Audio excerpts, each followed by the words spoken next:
Everybody, हम कर रहे हैं बीएड फर्स्ट ईयर का teaching subject teaching of physical science. अभी तक हमने यूनिट 2 तक हमने टॉपिक्स जो हैं वो कंप्लीट कर लिए हैं।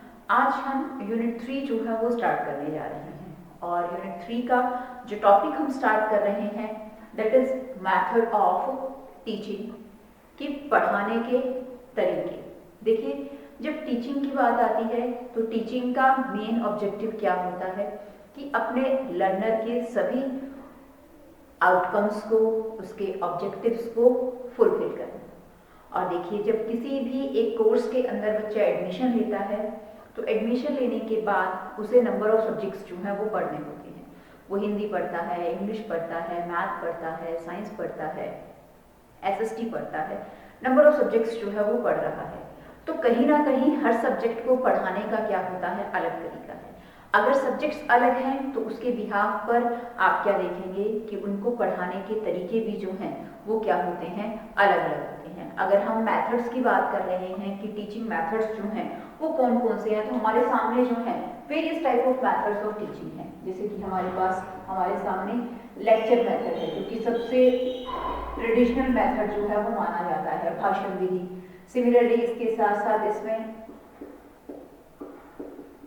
लेक्चर कम डेमोन्स्ट्रेशन मेथड है, यानी कि लेक्चर के साथ साथ, भाषण के साथ साथ किसी चीज का प्रदर्शन जो है वो करा जाता है। स्टोरी टेलिंग मेथड है जो कि छोटी क्लासेस के अंदर बहुत ज्यादा यूज होता है। प्ले वे मेथड है, खेल खेल में। प्राइमरी लेवल के ऊपर हम क्या देखते हैं, मोस्टली स्टोरी टेलिंग मेथड है या फिर प्ले वे मेथड है। इन मेथड्स को क्या है, यूज किया जाता है। सिमिलरली हमारे पास और मेथड्स हैं इसके अंदर, दैट इज समस्या समाधान विधि, प्रॉब्लम सॉल्विंग मेथड। सिमिलरली हमारे पास इसमें प्रोजेक्ट मेथड होता है, परियोजना विधि। इसके साथ साथ असाइनमेंट मेथड है,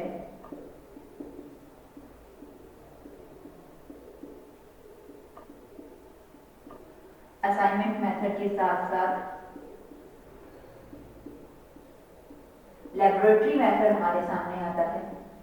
तो देखिए हम कहीं पढ़ाने के जो हैं वो क्या होते हैं, बहुत सारे वेरियस जो हैं वो मेथड्स होते हैं पढ़ाने के तरीके। जैसे मैंने आपको पहले बताया कि जहाँ टीचिंग के बिहाफ पर सब्जेक्ट्स जो है वो अलग अलग हैं, तो उसी के बिहाफ पर हम क्या मानते हैं कि उसके सब्जेक्ट्स के बिहाफ पर उनके पढ़ाने के तरीके भी जो हैं वो अलग होंगे। जहाँ हम ये कहते हैं कि हिंदी सब्जेक्ट्स हैं, इंग्लिश सब्जेक्ट्स हैं, इन सभी को आप लेक्चर मेथड से या नरेशन मेथड से जो है वो पढ़ा सकते हैं। इसी तरह से अगर हम मैथमेटिक्स की बात करते हैं तो मैथमेटिक्स कैसा है कि ये एक ऐसा सब्जेक्ट है जिसमें आप लेक्चर मेथड से जो है वो नहीं पढ़ा सकते। यहाँ आपको explanation method, demonstration method use करना ही होगा, क्योंकि यहाँ बच्चे के सामने आपको क्वेश्चंस को जो है वो एक्सप्लेन करना पड़ेगा। सिमिलरली इसके अंदर लेक्चर कम डेमोन्स्ट्रेशन मेथड आता है। साइंस की या एसएसटी की हम बात करते हैं, ये सब्जेक्ट्स क्या होते हैं, ये प्रैक्टिकल सब्जेक्ट्स होते हैं जिन्हें पढ़ाने के लिए प्रैक्टिकल मेथड्स को जो है वो यूज किया जाता है, डेमोन्स्ट्रेशन मेथड को यूज किया जाता है, प्रदर्शन जो है वो हमें करके दिखाना होता है। सिमिलरली जैसे मैंने आपको छोटी क्लासेस के बिहाफ पर बताया कि छोटी क्लासेस में पढ़ाने के लिए मोस्टली स्टोरी टेलिंग, ताकि कंटेंट को इंटरेस्टिंग बनाया जा सके, बच्चे को जो है वो लॉजिकल फुल नॉलेज जो है वो दी जा सके। प्ले वे मेथड से जो है वो बच्चों को पढ़ाया जाता है। प्रॉब्लम सॉल्विंग मेथड, समस्या समाधान विधि। प्रॉब्लम सॉल्विंग मेथड कैसा मेथड है, जहां बच्चे के सामने किसी तरह की अगर समस्याएं आ रही हैं वो उन समस्याओं को सॉल्व करे और सॉल्व करने के साथ जो है वो समझे कि किस तरह से उसे जो है वो अपनी लाइफ के साथ इंटरलेट कर सकता है। प्रोजेक्ट मेथड है, परियोजना। किसी भी चीज को, किसी भी टॉपिक को, एक प्रोजेक्ट को लेते हुए उसके ऊपर जो है वो अच्छे तरीके से वर्किंग करते हुए उसकी तह तक जाकर जो है वो जानकारी इसके अंदर ली जाती है। असाइनमेंट मेथड इसके अंदर आता है, लेबोरेटरी मेथड आता है, डिस्कशन मेथड होता है, वाद विवाद मेथड से भी जो है वो क्लास में पढ़ाया जाता है। तो यहाँ आप देखिए नंबर ऑफ जो है हमारे सामने होते हैं, तरीके होते हैं पढ़ाने के। इसके अलावा भी आपको बहुत अलग जो है वो मेथड्स मिल जाएंगे, जहाँ इनोवेटिव मेथड्स की हम बात करते हैं, कोऑपरेटिव लर्निंग होता है, पीयर ट्यूटोरिंग होता है, टीम टीचिंग मेथड्स होते हैं, अलग अलग various type of, that is depend upon the situation and the need of the learner. कि जो हमारा लर्नर है जिसको हम पढ़ाने जा रहे हैं उसकी नीड जो है क्या हो, उसको ध्यान में रखकर देखा जाता है। उसके साथ साथ इस चीज को ध्यान में रखकर भी मैथड डिसाइड करे जाते हैं कि what is the content material, विषय वस्तु हमारी किस तरह की है, जो विषय वस्तु हम पढ़ाने जा रहे हैं वो भी उस चीज के ऊपर भी मैथड जो है वो डिपेंड करता है कि कोई टॉपिक है या कोई विषय वस्तु ऐसी है जिसे आप केवल लेक्चर मेथड से पढ़ा सकते हो, और कई बार हमारे सामने जो है वो इस तरह की विषय वस्तु आ जाती है, इस तरह का कंटेंट मटेरियल आ जाता है कि जहां आपको कुछ ना कुछ डेमोन्स्ट्रेट करके दिखाना पड़ता है। कहीं ना कहीं ऐसी आ जाती है जहां कोई भी आपको असाइनमेंट वर्क जो है वो बच्चे को देना पड़ता है। सिमिलरली हम ये कहते हैं कि जो मैथड जब चूज किया जाता है किस चीज का, टीचिंग का, तो वो बेसिकली जो है 3-4 चीजों के ऊपर क्या होता है, आधारित होता है।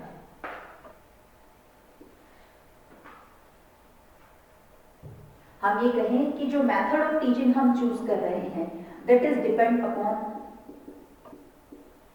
Need of learner. लर्नर की जो है वो आवश्यकताएं क्या हैं, लर्नर सेंटर जो है वो लिया जाता है।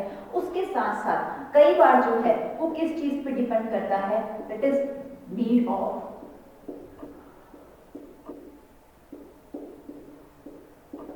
Content material. विषय वस्तु जो है वो हमारी किस तरह की है, कैसे कंसेप्ट को हम पढ़ाने जा रहे हैं, उस चीज पे डिपेंड करता है। उसके साथ साथ वो कहता है डिपेंड अपॉन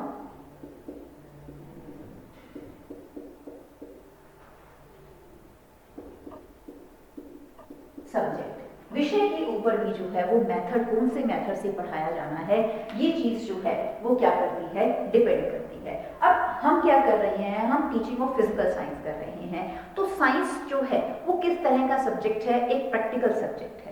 तो साइंस में केवल आप जो है वो एक तरह के मेथड्स को या वेरियस टाइप ऑफ मेथड्स को यूज करते हुए हम यहाँ पढ़ाते हैं। प्रैक्टिकल मेथड या प्रैक्टिकल सब्जेक्ट होने की वजह से यहाँ मोस्टली जो है आप क्या देखोगे, डेमोन्स्ट्रेशंस या एक्सप्लेनेशन मेथड्स को जो है वो ज्यादा से ज्यादा इसके अंदर यूज किया जाता है। जहां हम कहें बच्चे को किसी भी चीज के बिहाफ पर हम समस्या, उसकी प्रॉब्लम आ रही है, उन प्रॉब्लम्स को अगर हम दूर करना चाहते हैं तो हम कई बार इसके अंदर प्रॉब्लम सॉल्विंग मेथड है, असाइनमेंट मेथड्स हैं, उनको भी जो है वो इसके अंदर यूज करते हैं। बच्चे को किसी चीज के बारे में हमें प्रॉपर गाइडलाइन देनी है, क्योंकि साइंस में हम क्या देखते हैं, उस चीज की जानकारी दी जाती है जो चीज उसकी लाइफ से क्या होती है, संबंधित होती है। तो उसके रिगार्डिंग बच्चों से जब हमें मॉडल्स या कोई हम कहें असाइनमेंट्स उनको दिया जा रहा है तो प्रोजेक्ट मेथड्स को भी जो है वो इसके अंदर यूज किया जाता है। तो जो आपके सिलेबस में टीचिंग ऑफ फिजिकल साइंस में है तो हमें पढ़ने के लिए जो है वो मेजरली 3 मेथड्स हैं जिनको हमने जो है वो पढ़ना है। सबसे पहले की हम बात करेंगे आज लेक्चर कम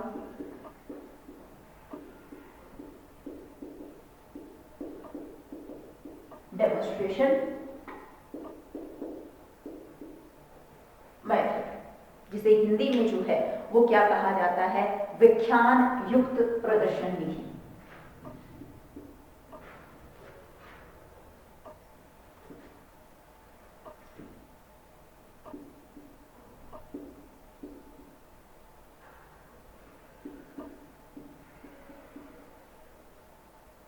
व्याख्यान युक्त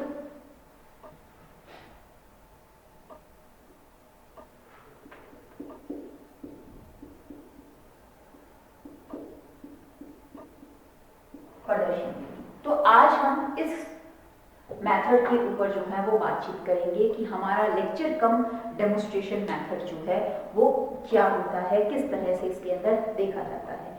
मोस्टली हम क्या देखते हैं कि हमारे स्कूलों के अंदर या रूटीन जो हम ट्रेडिशनल मेथड की बात करते हैं, साइंस में जो है वो किन मेथड्स को यूज किया जाता है, ऐसे मेथड्स को यूज किया जाता है जो बच्चे को क्या दे, उसकी समझ को जो है वो विकसित करे, उसके साथ साथ उसे व्यावहारिक ज्ञान जो है वो मिले। जो बातें उसके सामने करी जा रही हैं उन बातों का जो है, क्योंकि उसके व्यवहार से या उसकी लाइफ से जो है वो बहुत ज्यादा संबंध होता है। विज्ञान में आप देखते हो हम हमारी बॉडी स्ट्रक्चर के बारे में, हमारे आसपास जो एनवायरनमेंट है, नेचुरल एनवायरनमेंट है, उन सब चीजों के बारे में जो है वो पढ़ते हैं। तो इन सभी चीजों के ऊपर कहीं ना कहीं एक मनुष्य का जीवन जो है वो आधारित होता है। तो जब उसके ऊपर आधारित है तो इसलिए यहाँ ज्यादा से ज्यादा ध्यान रखा जाता है कि एक बच्चे को उस मेथड से पढ़ाया जाए जिससे बच्चे को जो है वो समझ तो आए, उसके साथ साथ उसे किस तरह का ज्ञान मिले, उसे व्यवहारिक ज्ञान जो है वो मिले। व्यवहारिक ज्ञान का मतलब क्या हुआ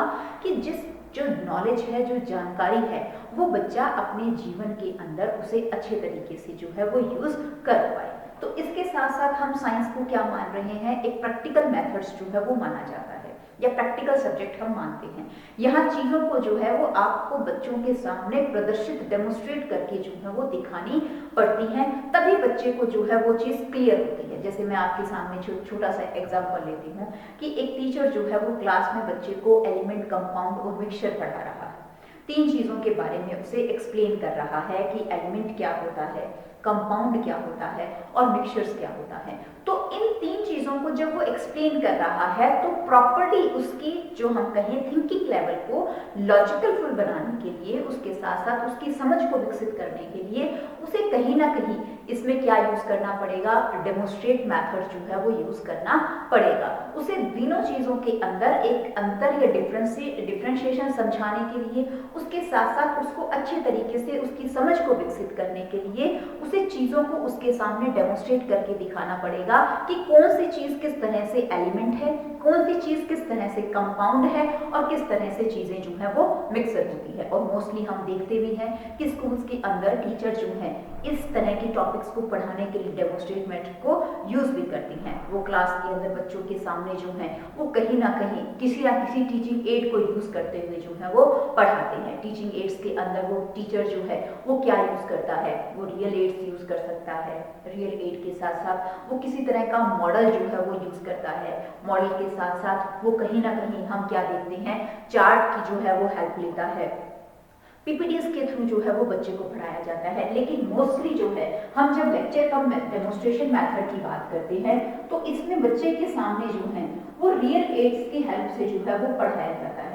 वास्तविक वस्तुएं जो है वो उसके सामने लाई जा रही है। जैसे मैं सिंपल सा एग्जांपल ले रही हूँ कि बच्चे को जो है आप क्या सिखा रहे हो, उसे आप एलिमेंट, कंपाउंड, मिक्सचर के बारे में जो है आप बताते हैं। तो उसके सामने आप चीजों को लेके आते हैं कि ये क्या है, that is the element. Compound किस तरह से है, उसमें आप 2 चीजों को मिक्स करके उसे बताते हो। और मिक्सचर किस तरह से है, उसमें आप 3 या 4 चीजों को मिक्स करके जो है वो बच्चे के सामने डेमोन्स्ट्रेट करते हो। तो रियल एड्स कहीं ना कहीं बच्चे के सामने वास्तविक चीजों को जो है वो प्रदर्शित किया जाता है, उसको दिखाया जाता है। किस चीज के लिए प्रदर्शित करते हैं, ताकि बच्चे की अच्छी तरह से जो हम कहें थिंकिंग जो है वो अच्छे तरीके से डेवलप हो। तो लेक्चर कम डेमोन्स्ट्रेशन मेथड का मतलब क्या हो गया कि लेक्चर कम डेमोन्स्ट्रेशन मेथड इस प्रकार की विधि है जहां एक अध्यापक अपनी विषय वस्तु को अच्छे तरीके से बच्चे को समझाने के लिए भाषण के साथ साथ किसका उपयोग कर रहा है, प्रदर्शन विधि का भी उपयोग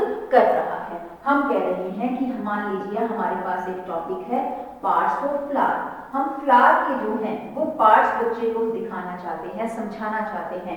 तो इस चीज को अच्छे तरीके से क्लियर करने के लिए हम बच्चों के सामने किस चीज को यूज करेंगे, रियल एड को जो है वो यूज करेंगे। वो रियल एड किस रूप में होगी, वो वेरियस टाइप ऑफ फ्लावर्स के रूप में जो है वो उसके सामने हो सकती है।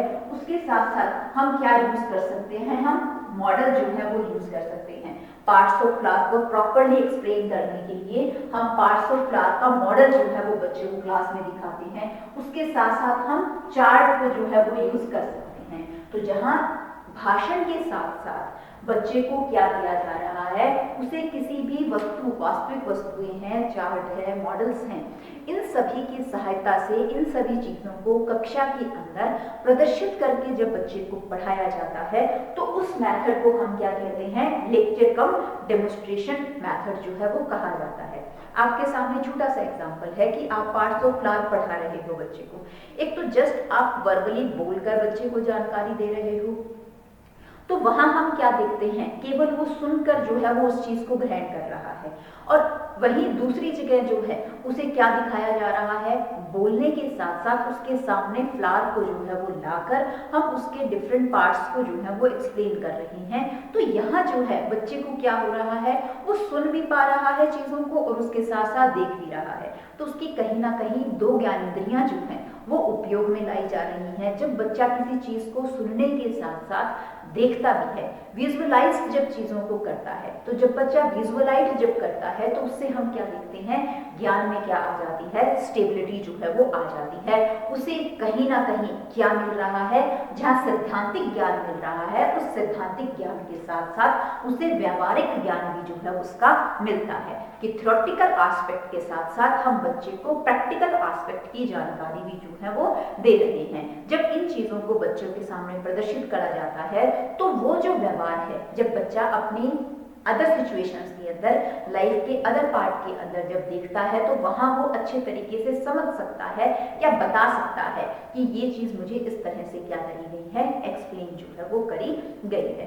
तो मतलब जो लेक्चर कम डेमोन्स्ट्रेशन मेथड है, यानी कि व्याख्यान प्रदर्शन विधि जो है वो किस तरह की विधि है, जहां अध्यापक विज्ञान विषय के अंदर किसी भी विषय वस्तु को पढ़ाने के लिए, कंटेंट मटेरियल को पढ़ाने के लिए भाषण के साथ साथ किसको उपयोग ला रहा है, प्रदर्शन विधि को जो है वो उपयोग में ला रहा है। तो उस मेथड को क्या कहा जाता है, लेक्चर कम डेमोन्स्ट्रेशन मेथड कहा जाता है। प्रदर्शन में जो है वो मोस्टली किन चीजों को यूज किया जाता है, various type of teaching ads use करी जाती हैं, जहां रियल एड हो सकती है, मॉडल जो है वो अध्यापक के द्वारा यूज किया जा सकता है, चार्ट जो है वो यहाँ यूज किया जा सकता है। तो ये क्या है हमारे सामने, that is the lecture come demonstration method. अब हम इसके कुछ गुणों की बात करते हैं कि इस मेथड से जो है इसकी एडवांटेजेस क्या हैं या इसकी जो है वो लिमिटेशंस या डिसएडवांटेजेस जो है वो क्या है। तो सबसे पहले हम इसकी एडवांटेजेस की बात करते हैं। जब हम इसकी एडवांटेजेस की बात कर रहे हैं तो सबसे पहले इसके अंदर आता है एक्टिव एनवायरनमेंट, जिसे हम हिंदी में कहेंगे सक्रिय वातावरण। एक्टिव एनवायरनमेंट, एक्टिव एनवायरनमेंट का मतलब क्या हो गया, देखिए क्लास में जो है वो क्या है, इन्वॉल्वमेंट किसकी होती है, एक टीचर की होती है और एक किसकी होती है, लर्नर की होती है। तो दोनों ही कहीं ना कहीं जब डेमोन्स्ट्रेशन मेथड को यूज कर रहे हैं, भाषण के साथ साथ दोनों के अंदर जो है हमें क्या देखने को मिलेगा, एक्टिवनेस जो है वो देखने को मिलेगा, सक्रिय जो है वो उस चीज के अंदर इन्वॉल्व होगा। टीचर भी जो है वो एक्टिव होकर अपने कंटेंट को या अपनी विषय वस्तु को बच्चों के सामने प्रदर्शित कर सकता है, और उसके साथ साथ जो बच्चे हैं, जो लर्नर हैं, वो भी बहुत ध्यान पूर्वक जो है वो चीजों को देखते हैं, सुनते हैं। तो दोनों को किस तरह का वातावरण मिलता है, एक सक्रिय वातावरण मिलता है, एक्टिव एनवायरनमेंट मिलता है। जब एक्टिव एनवायरनमेंट के अंदर टीचर काम कर रहा है, लर्नर भी जो है वो पढ़ रहा है, तो हम क्या देखते हैं, शिक्षा के जो उद्देश्य हैं या उस विषय से संबंधित जो उद्देश्य हैं वो बहुत अच्छे तरीके से विद्यार्थी के भी और टीचर के भी क्या होते हैं, पूर्ण होते हैं। बच्चों की अच्छे तरीके से क्या होती है, समझ जो है इसके अंदर विकसित होती है। नेक्स्ट आता है helpful to develop mental ability. Helpful to develop mental ability, जिसे हम हिंदी में कहेंगे कि जो मानसिक योग्यताएं हैं उन्हें विकसित करने में हेल्प करता है, मानसिक योग्यताओं के विकास में सहायक। प्रॉपर अगर हम हिंदी में बोलना चाहें इस पॉइंट को, तो मानसिक योग्यताओं के विकास में सहायक। मानसिक योग्यताओं के विकास में सहायक, इसमें आप क्या देखते हो, बच्चा जब किसी चीज को देख रहा है, उसको जो है वो अच्छे तरीके से, उसे क्या है, एक अपॉर्चुनिटी मिलती है, एक अवसर मिलता है किस चीज का, चीजों को अच्छे तरीके से निरीक्षण करने का। वो चीजों को ऑब्जर्व करता है जब वो, तो उसमें क्या है, बच्चा जो है वो मोस्टली प्रश्नों को जो है वो पूछता है कि ये चीज कैसे हो रही है, ये चीज क्यों हो रही है। तो उससे हम क्या देखते हैं, बच्चे के अंदर बहुत सारी जो है वो मानसिक शक्तियों का विकास होता है, तर्क शक्ति उसकी जो है वो बढ़ती है, किसी चीज के ऊपर विचार करने की जो शक्ति है वो बहुत अच्छे तरीके से जो है वो बढ़ती है। वो किसी भी चीज का जो है वो निरीक्षण करता है, ऑब्जर्व करता है, तो कहीं ना कहीं उसके अंदर किस तरह की ज्ञान की स्टेबिलिटी हो रही है, हम कहें कि उसके अंदर एक सही ज्ञान की स्टेबिलिटी होती है, वो ट्रुथ की ओर भागता है, वो किसी भी चीज को रटने की कोशिश जो है वो नहीं करता, समझने की जो है वो कोशिश करता है। तो उससे बच्चे की जो है वो मेंटल एबिलिटी बहुत अच्छे तरीके से डेवलप होती है। नेक्स्ट इसके एडवांटेजेस है हमारे सामने, हेल्पफुल फॉर टीचर्स, जो अध्यापक हैं अध्यापकों के कार्य में सहायता देता है। हेल्पफुल फॉर टीचर्स वर्क, कि अध्यापक के कार्य में सहायता, अध्यापक के कार्य में सहायता किस तरह से देखता है। देखिए हर अध्यापक की जो है वो एक हम कहें रिस्पॉन्सिबिलिटी कहें या हम कहें कि हर टीचर जो है वो क्या चाहता है कि मेरा जो लर्नर है वो अच्छे तरीके से चीज़ों को समझे और उसका जो है वो व्यवहार में अच्छे तरीके से परिवर्तन हो और वो विषय के अंदर अच्छे अंक जो है वो प्राप्त करे। हर टीचर की ये ख्वाहिश होती है कि मेरे बच्चे जो हैं वो सभी के सभी बच्चे अच्छे नंबरों से जो है वो पास हों। तो उसके लिए टीचर जो है वो बच्चे की समझ को जो है वो विकसित करना चाहता है। तो जहाँ अध्यापक जो है वो बच्चे की यदि समझ को विकसित करना चाहता है तो उसमें कहीं ना कहीं जो लेक्चर मेथड है, डेमोन्स्ट्रेशन, लेक्चर कम डेमोन्स्ट्रेशन मेथड है, वो बहुत ज्यादा जो है उपयोग में लाया जाता है। जो टीचर के द्वारा जितना भी हम कहें हार्डवर्क बच्चों के साथ किया जाता है उसके बेस्ट रिजल्ट जो है यहाँ आने में सक्षम जो है वो होते हैं। नेक्स्ट वो कहता है इसके अंदर it is clear and stable knowledge, clear and stable knowledge, स्पष्ट और स्थायी ज्ञान को पाने में जो है वो लेक्चर कम डेमोन्स्ट्रेशन मेथड बहुत ज्यादा मददगार जो है वो साबित होता है। स्पष्ट और स्थायी ज्ञान किस तरह से, जिसे मैंने आपको पहले बताया कि जो हमारे सेंसरी ऑर्गन्स होते हैं, ज्ञानेंद्रियां जो हैं वो क्या होती हैं, these are the gateway of knowledge, इन्हें जो है वो ज्ञान प्राप्त करने का द्वार कहा जाता है।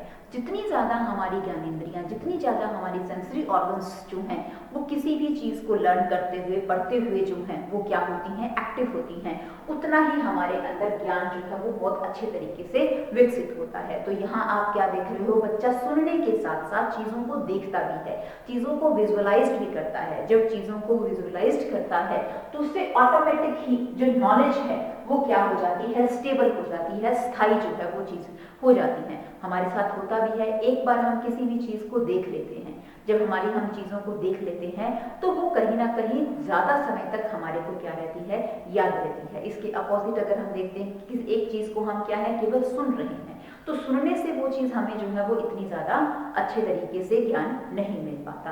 तो कहीं ना कहीं क्लियर नॉलेज देने में और उसके साथ साथ स्थायित्व ज्ञान के अंदर जो है वो स्टेबिलिटी लाने में जो लेक्चर कम डेमोन्स्ट्रेशन मेथड है वो क्या है, हमारा मददगार साबित होता है। अब हम इसकी कुछ डीमेरिट्स या लिमिटेशंस की बात करते हैं।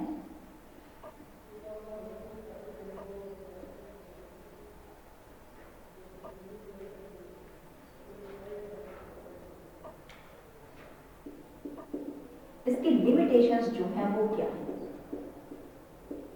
दोष कह सकते हो आप इसे, सीमाएं जो हैं वो कही जा सकती हैं। सबसे पहले वो कहता है lack of practical,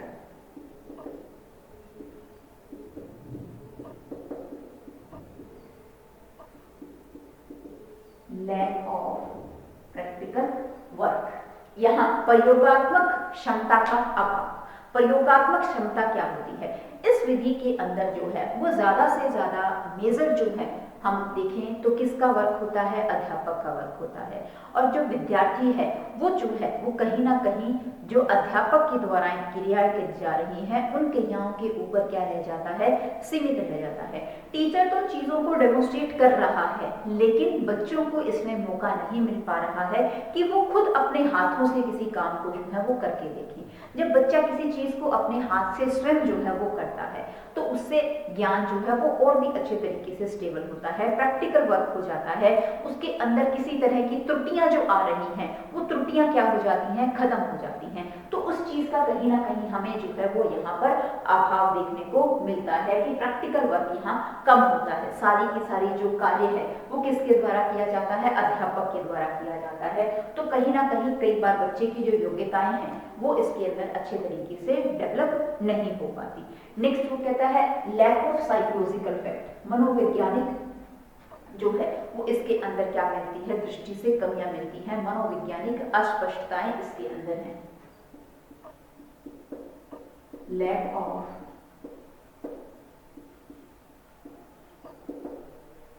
psychological facts, मनोवैज्ञानिक तथ्यों की इसके अंदर कमी होती है।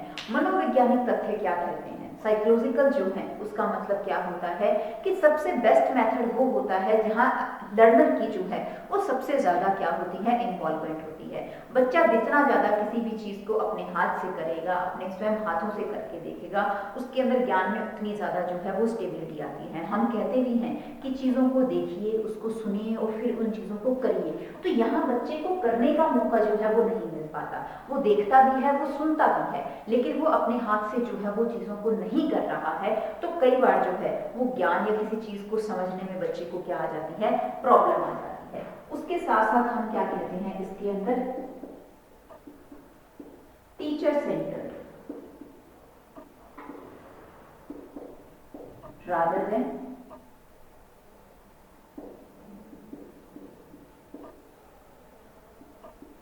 लर्नर। इस विधि को जो है वो क्या माना जाता है, अध्यापक केंद्रित जो है वो माना जाता है। अध्यापक जो है वो अपनी आवश्यकताओं के अकॉर्डिंग, अपनी स्टेबिलिटी के अकॉर्डिंग या अपनी सहूलियत के अकॉर्डिंग विषय वस्तु को क्या करता है, मोल्ड करता है। यहाँ जो है वो ज्यादा से ज्यादा कार्य टीचर का होने की वजह से प्रायोरिटी जो है, प्रोमिनेंट जो रोल है वो किसके द्वारा निभाया जाता है, अध्यापक के द्वारा जो है वो निभाया जाता है। लर्नर जो है वो कहीं ना कहीं पैसिव रोल यहाँ प्ले करने के लिए जो है वो बाध्य हो जाता है कि उसे जो है वो सक्रिय रोल नहीं मिलेगा, उसे जो है वो निष्क्रिय होकर ही हर चीजों के अंदर जो है वो भाग लेना होगा। उसके साथ साथ वो कहता है अवेलेबिलिटी ऑफ एक्सपीरियंस्ड टीचर।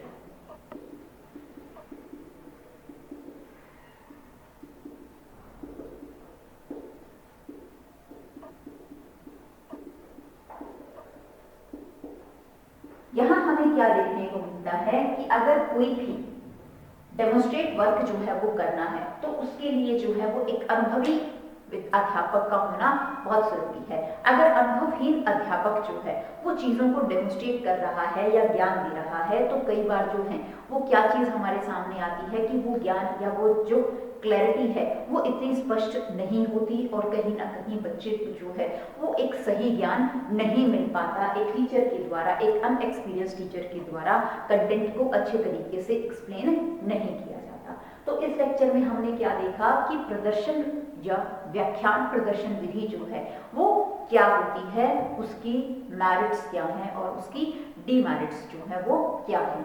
जो नेक्स्ट टॉपिक है वो हम नेक्स्ट लेक्चर के अंदर डिस्कस करेंगे।